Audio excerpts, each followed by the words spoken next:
Bonjour à tous, désolé de vous déranger si vous êtes en plein devant le match et ça tombe bien puisqu'aujourd'hui la Suède affronte la Corée du Sud. Alors je crois qu'il y a un peu match nul à l'heure actuelle et nous on est venu tester un produit qui vient de Corée, qui a été développé spécialement pour l'Europe. Il s'agit de la Ceed de 3e génération.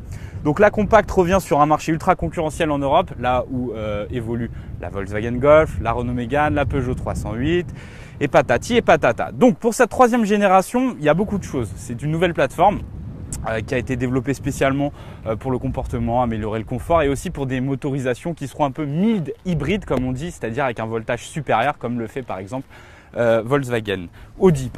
Voilà, en matière de design, c'est pas la folie, c'est-à-dire que c'est un petit peu voulu puisque la clientèle des compacts sur le marché européen est plutôt frileuse, donc Kia n'a pas voulu bouleverser. Pourtant on avait eu quand même une bonne amorce avec la Stinger, c'était assez séduisant. Bon là on retrouve quelques similitudes ici sur la face avant, mais c'est pas trop foufou dans l'esprit de la voiture. Cette voiture est une voiture sérieuse avec des motorisations sérieuses. Sous le capot, aujourd'hui à l'essai, un 3 cylindres essence qui développe 120 chevaux.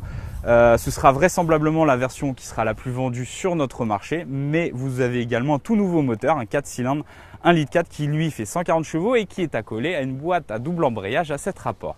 Évidemment, comme en Europe et en France on aime le diesel, il y aura deux versions du diesel, 115 et 136 chevaux. Voilà, je vous ai fait un peu le récapitulatif de la voiture. Ce qu'il faut savoir, c'est qu'elle s'améliore au niveau des aides à la conduite. Donc ça, vous le verrez dans l'essai, parce qu'on ne va pas tout vous dire tout de suite non plus, c'est plus rigolo.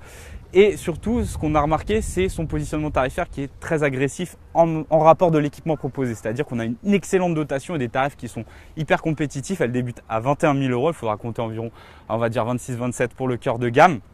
Très bien équipé, sans oublier la garantie 7 ans ou 150 000 km. Voilà, je m'arrête ici. Nous sommes au Portugal, j'ai oublié de vous le dire. Ici, ça chambre un peu les Espagnols puisqu'il y a eu match nul.